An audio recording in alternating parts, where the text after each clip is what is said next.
일반적으로 대중교통을 운영하는 것들, 각종 쓰레기를 배출하는 행위, 자연 자원을 활용하는 것, 의도적이든 의도적이지 않든 우리 삶을 둘러싼 많은 부분은 누군가를 위험에 노출시킵니다. 상업용 비행기 운영 같은 것을 한번 생각해 볼까요? 이런 비행기가 잘 다니다가 추락하게 되면 물론 그 안에 있는 사람들도 죽게 되겠지만 밑에 살고 있는 사람들도 죽게 되겠죠. 그런데 이런 이유 때문에 비행기 운영을 완전히 금지시키자고 말할 수 있나요? 그래서 허용할 수 있는 위태롭게 하는 행위를 허용할 수 없는 위태롭게 하는 행위에서 구분해야 할 철학적인 문제가 생겨나게 되는 것입니다. 안녕하세요. 철학자 성창원입니다. 최근 우리나라에서 논란이 되고 있는 여러 교통 정책들이 있는데요.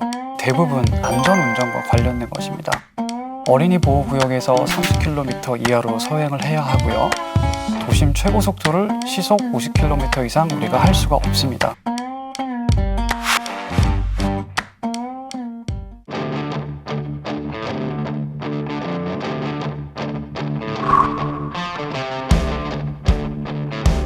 어떤 정책이 실현되면 누군가는 이득을 보지만 또 누군가는 손해를 보게 되어 있습니다. 이렇게 서로 다른 사람들에게 일어나는 이득과 손해의 관계를 생각해 보는 것은 아주 대표적인 윤리적인 사고라고 할 수 있겠죠. 이런 윤리적인 사고가 바로 철학적으로 생각하는 것과 똑같습니다.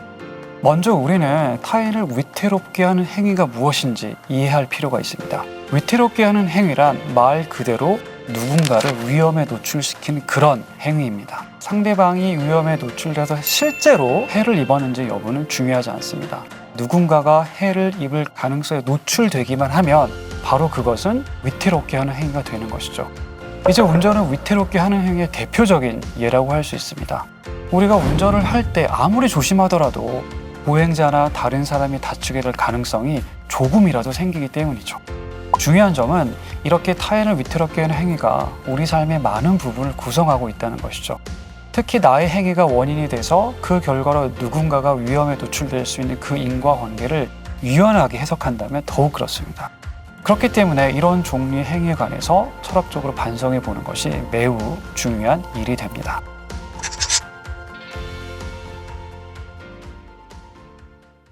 누군가를 위태롭게 하는 행위가 허용될 수 없는 것이라고 말하려면 앞으로 일어날 실제적 해악을 지적하는 것만으로는 충분치 않습니다. 그런 해악은 아직 발생하지 않았고 우리는 그것이 일어날 가능성에 대해서만 알고 있기 때문이죠.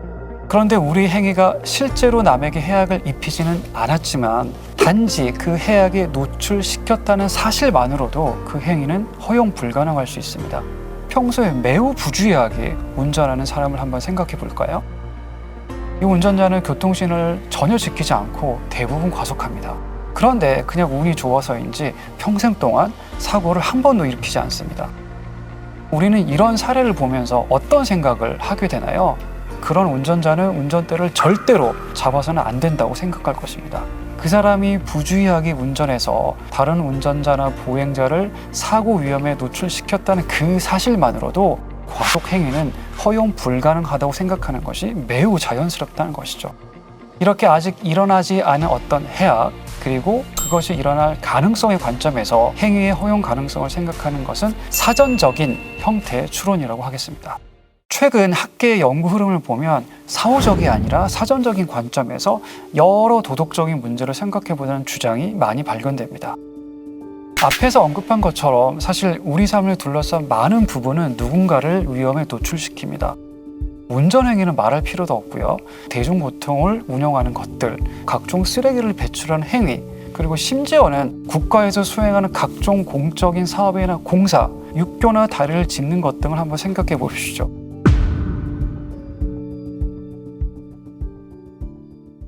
모든 사례에서 의도적이든 의도적이지 않든 누군가는 해를 입을 가능성에 노출되는 것이죠.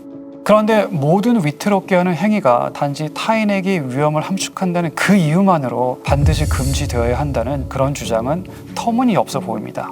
만약 그렇다면 우리는 정상적인 수준에서 삶을 영위하기가 불가능하게 될 것입니다. 운전을 전면적으로 금지하는 세계는 우리가 상상하기 어렵습니다. 상업용 비행기 운영 같은 것을 한번 생각해 볼까요?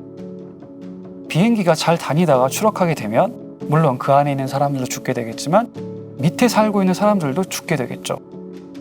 그런데 이런 이유 때문에 비행기 운영을 완전히 금지시키자고 말할 수 있나요? 어느 누구도 그렇게 생각하지 않을 것입니다. 결론적으로 말해 도덕적인 의미에서 허용할 수 있는 위태롭게 하는 행위가 가능하다는 것이죠. 허용할 수 있는 위태롭게 하는 행위를 허용할 수 없는 위태롭게 하는 행위에서 구분해야 할 철학적인 문제가 생겨나게 되는 것입니다. 이제 이런 문제를 해결함에 있어서 다양한 논리가 제공될 수 있는데요. 먼저 대표적인 윤리 이론 중에 하나인 공리주의를 한번 생각해 보겠습니다. 고전적인 형태의 공리주의는 최대 다수의 최대 행복이라는 개념을 중심으로 하는데 사회 정책의 정당성을 입증함에 있어서 매우 쉽게 인용되고는 합니다. 정책의 타당성을 고려할 때 그 정책이 보편적으로 많은 사람들에게 어떤 편익을 가져오는지 우리가 고려하지 않을 수 없기 때문이죠. 우리가 앞에서 살펴본 위태롭게 하는 행위의 여러 가지 예들, 특히 운전이나 비행기 운영 등은 많은 사람들의 삶을 편리하게 만들어주는 그런 역할을 수행하는 것 같습니다. 그렇다면 공리주의적 관점에서 그 행위가 가져올 것이라고 기대되는 보편적인 편익이 그 위험을 능가한다는 것이죠. 그런데 이런 공리주의적인 정당화는 금방 한계에 부딪힐 수 있습니다. 왜 그런지 한번 생각해 볼까요?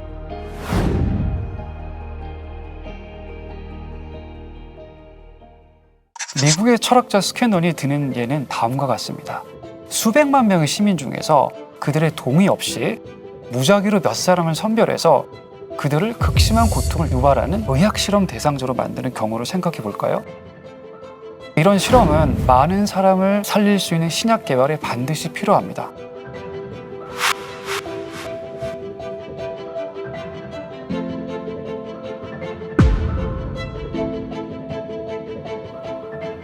아마도 공리주의자들은 인간에게 보편적으로 유익할 수 있다는 이유만 들면서 그런 무작위 의학 실험이 허용 가능하다고 말할지도 모르겠습니다. 하지만 우리가 가지고 있는 일상적인 도덕관에 비춰볼 때 이런 실험을 수용하기는 매우 어려워 보이죠. 그러면 우리는 공리주의적 방식과는 다른 종류의 해결책을 생각해 봐야 하겠습니다. 여기서 우리는 이제 합당한 예방조치라는 개념을 도입할 수 있는데요. 비록 누군가를 위태롭게 할 수 있는 행위일지라도 우리가 그 행위를 수행하기 전에 합당한 예방조치를 취하고 그 위험이 발생할 가능성을 현저히 낮출 수 있다면 그 행위는 도덕적으로 허용 가능하다는 것이죠. 이제 이 생각을 운전행위에 한번 적용해 보겠습니다. 만약 우리가 적법하게 운전면허를 따고 이후에 일관되게 교통법규를 지킨다면 우리의 운전행위는 충분히 허용될 수 있다고 말할 수 있을 것 같습니다.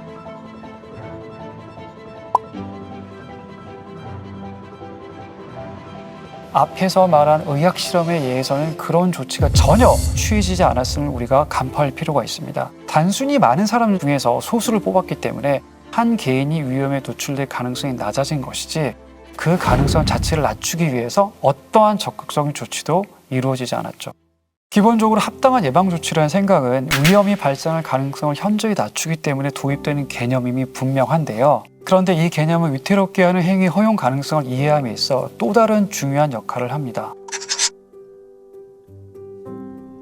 이 물음에 답하기 위해서는 우리 행위가 누군가에게 어떤 식으로든 영향을 미칠 경우 그 상대방의 동의나 허락이 필요하다는 점을 이해해야 합니다. 게다가 위태롭게 하는 행위의 경우에는 그 영향이 위험이나 해악일 수 있으므로 상대방의 동의가 더욱 필요한 것이죠. 문제는 우리의 일상적인 삶에서 위태롭게 하는 행위를 수행할 때 상대방의 명시적인 동의를 받는 것이 불가능에 가깝다는 점입니다.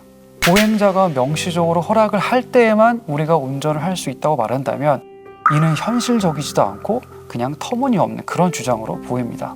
그럼 도대체 어떻게 상대방의 동의라는 개념을 위태롭게 하는 행위 허용 가능성에 연결시킬 수 있을까요? 행위자가 적절한 주의를 기울이면서 위태롭게 하는 행위를 수행한다면 도덕적인 세계는 위험의 잠재적인 희생자가 가정적인 의미에서 용인한 세계로 해석될 수 있다는 것이죠. 주지하다시피 인간 삶의 많은 부분이 누군가를 위태롭게 하는 행위를 불가피하게 수반하고 있고요. 그 희생자 자신도 또 다른 누군가를 위험에 노출하지 않고서는 자기 삶을 제대로 영위할 수가 없는 것이죠. 즉, 위태로운 행위를 하기 전에 합당한 예방조치를 취하라는 요구는 누군가를 위태롭게 할 수도 있는 행위자라서 살아가고 있으면서 잠재적인 희생자로서도 살아가고 있는 나의 관점에서도 가장 수용할 만한 주장으로 보입니다. 그런 합당한 예방조치의 구체적인 내용에 관해 한번 고민해 보겠습니다. 그런데 사실 그런 조치가 정확히 무엇인지 말하기는 매우 어렵습니다. 여러 다양한 종류의 위태롭게 하는 행위가 있고요. 그 행위마다 동반되는 해악의 종류도 상이하기 때문이죠. 필요한 조치를 취하는 것이 행위자에게 얼마나 큰 부담이 되는지도 고려할 필요가 있습니다. 우리의 행위가 누군가에게 심각한 해악을 유발할 수 있는 경우 필요한 예방 조치를 취해야 하는데, 이런 조치는 우리에게 지나친 희생을 강요할 수는 없다는 것이죠. 다시 한번 운전의 예로 돌아가 보겠습니다. 운전자가 정기적으로 차량을 점검하는 것은 사고 가능성을 최소화하기 위한 합당한 예방 조치로 보입니다. 그런데 운전자에게 일주일에 한 번씩 정비소에 가라고 하는 것은 어떻습니까? 당연히 이것은 직관적으로 볼 때에도 매우 지나친 희생으로 보입니다. 그렇게 자주 정비를 하는 데에 필요한 돈과 시간의 희생이 엄청나다는 것이죠.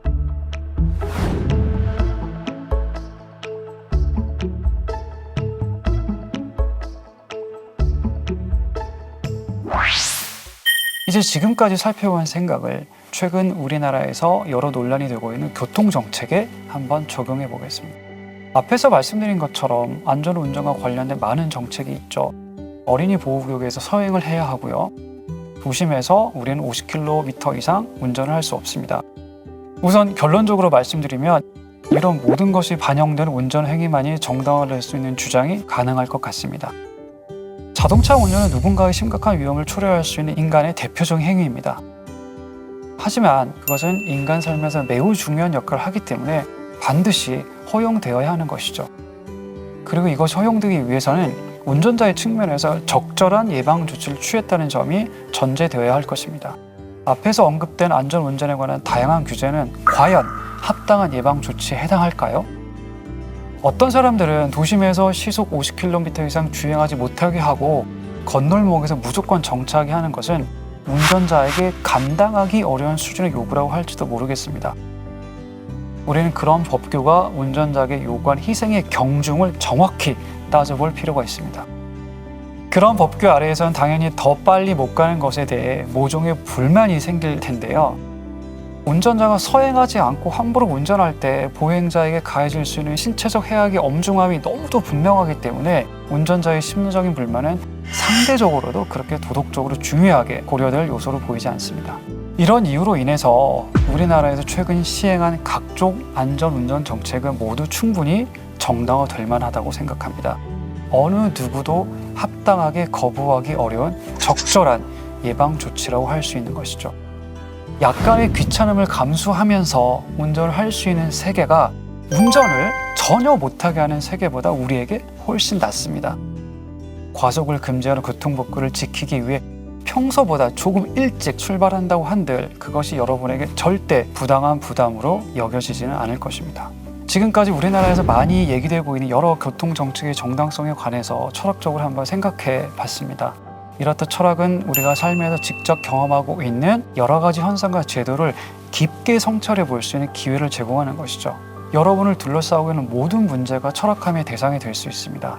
여러분들이 이전과 다르게 훨씬 더 능동적인 삶의 주체로 살게 될 것이라고 확신합니다.